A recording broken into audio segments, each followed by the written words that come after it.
চান করার জন্য ছেলে মেয়ে প্রত্যেকের আলাদা জায়গায় চানের ব্যবস্থা রয়েছে। আর এই দিকটা হচ্ছে ছেলেদের জন্য, আর এইদিকে চানের ব্যবস্থা হয়েছে মেয়েদের জন্য। আর ভিতরে এখানে রয়েছে টয়লেট।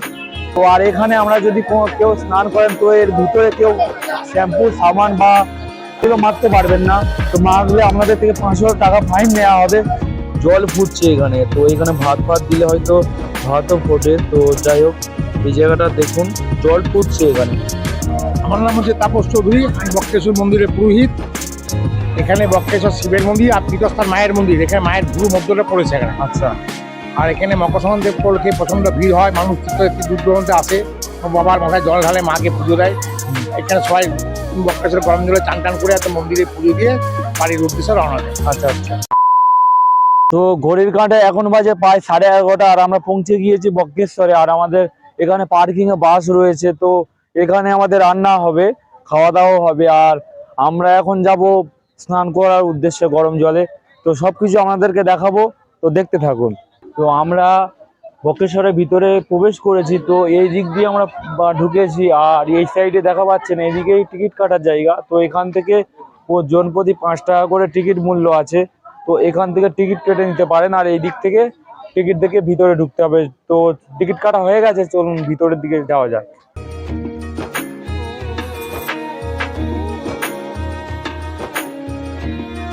তো আমরা এদিক দিয়ে ভিতরের দিকে চলে এসেছি। আর তো এই দিকটা ছেলেদের জন্য, আর আপনারা গরমে চান করার জন্য ছেলে মেয়ে প্রত্যেকের আলাদা জায়গায় চানের ব্যবস্থা রয়েছে। আর এই দিকটা হচ্ছে ছেলেদের জন্য, আর এইদিকে চানের ব্যবস্থা হয়েছে মেয়েদের জন্য। আর ভিতরে এখানে রয়েছে টয়লেট। তো চলুন ভিতরের দিকে যাই। তো বন্ধুরা, আমরা বক্রেশ্বরের গরম জলের ভিতরে চলে এসেছি। আর এইখানে সবাই স্নান করছে দেখা পাচ্ছেন, আর এইদিকে আমরাও স্নান করব। তো আর এখানে আমরা যদি কেউ স্নান করেন তো এর ভিতরে কেউ শ্যাম্পু সাবান বা এগুলো মারতে পারবেন না। তো মারলে আপনাদের থেকে 500 টাকা ফাইন নেওয়া হবে। তো যাই হোক, ওদিকে ভিতর দিকে যাবো, ওদিকেও গিয়েও দেখাবো ভিতরে কি রয়েছে।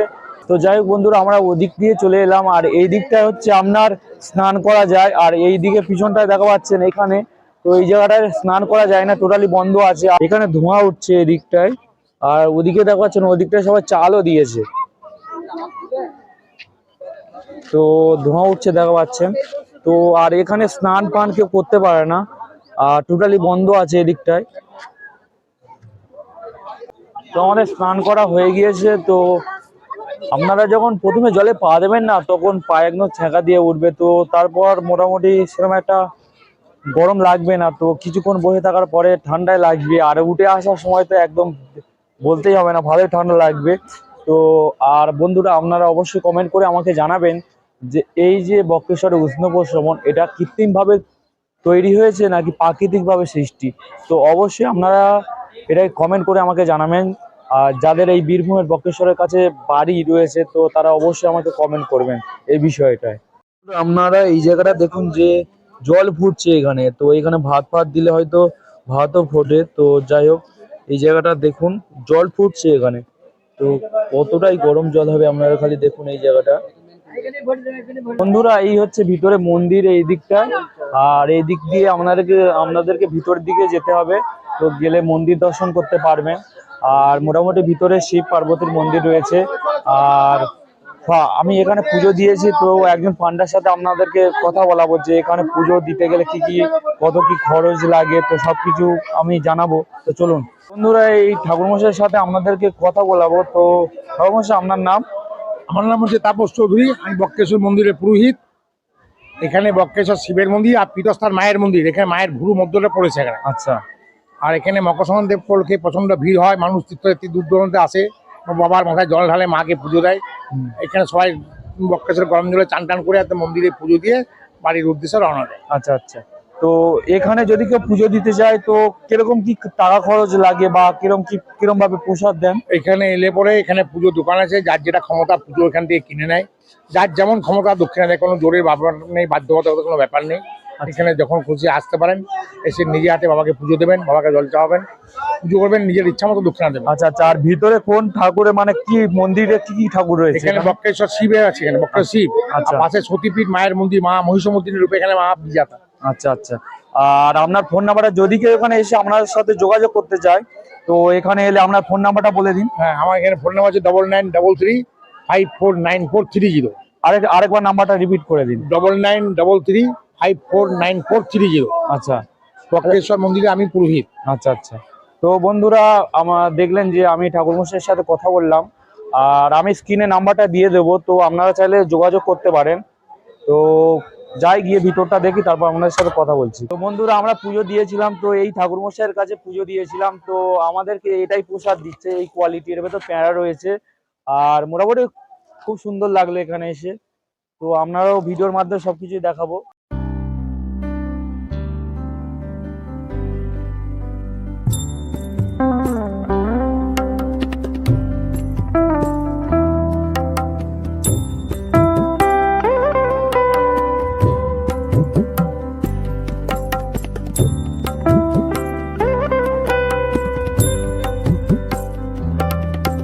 তো বন্ধুরা, দেখতে পাচ্ছেন আমরা মন্দিরের ভিতরে প্রবেশ করে গিয়েছি, আর এখানে মায়ের মন্দির, মা দুর্গা মায়ের মন্দির রয়েছে, আর এখানে লাইন পড়ছে। তো ভিতরে গিয়ে দর্শন করি। তো ভিতরে আমি আপনাদেরকে ভিডিও ক্যামেরা করে দেখাতে পারবো না, তো বাইরে থেকেই আমাকে দেখাতে হচ্ছে।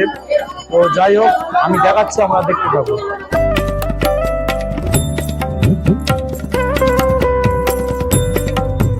তো বন্ধুরা, এই দিক থেকে ভিতর দিকে গেলে লাইন দেখা যাচ্ছে যে এখানে লাইন পড়েছে ভিতর দিকে শিব মন্দিরে যাওয়ার জন্য।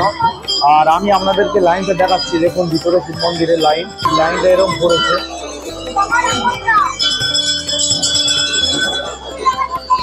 দেখুন ওই মাথা পর্যন্ত লাইন পড়েছে।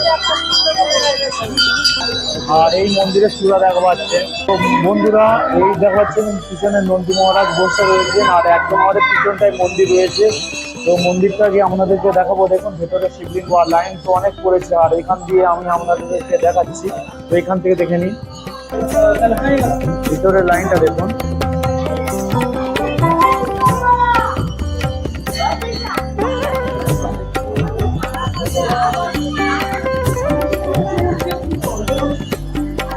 তো মন্দির দর্শন করে চলে এসেছি, আর পিছনে দেখা পাচ্ছেন যে আমাদের গাড়ির লোকে সব খাওয়া দাওয়া চলছে এখন। আর তো আমরা সবে এলাম, তো রান্নির কাছে জিজ্ঞাসা করে নেবো যে দুপুরে কি রান্না হয়েছে। তো দেখতে থাকুন। আমরা চলে এসেছি, আর রানী ঠাকুরের থেকে জেনে নিচ্ছি যে আজ দুপুরে কি কি রান্না হয়েছে এখানে। তো এই হচ্ছে আমাদের রানী ঠাকুর। তো যেটু কি কি রান্না হয়েছে দুপুরে? আজকে ডাল, বেগুনি আর ডিমের কারি। আচ্ছা, আর আর চাটনি, পাঁপড়। আচ্ছা আচ্ছা, এই রান্না হয়েছে। তো এখন খাওয়া দাওয়া চলছে পিছনে। খাওয়া দাওয়া চলছে। ওই বেগুনের মধ্যে ছিল কাঁচা লঙ্কা বাটা, আদা বাটা, একটু পোস্ত আছে, মানে সবকিছু কালো মিশিয়ে জিরা আছে। আচ্ছা আচ্ছা, সবকিছু মিশিয়ে আর কি। হ্যাঁ, চালের গুঁড়ো। তো সত্যি আমাদের এই জেঠুর ব্যবহারটা খুবই অসাধারণ ব্যবহার, খুবই ভালো ব্যবহার। তো যাই হোক, এই আমাদের দুপুরে হয়েছে। তো খাওয়া দাওয়া করে নি। তো খাওয়া দাওয়া করার পর আপনাদের সাথে কথা বলছি। তো আমাদের খাওয়া দাওয়া কমপ্লিট হয়ে যাওয়ার পরে আমাদের এখন গাড়ি ছেড়ে দেওয়া হবে এখান থেকে। তো এখান দিয়ে যাবো আমরা জয়দেবের মেলা।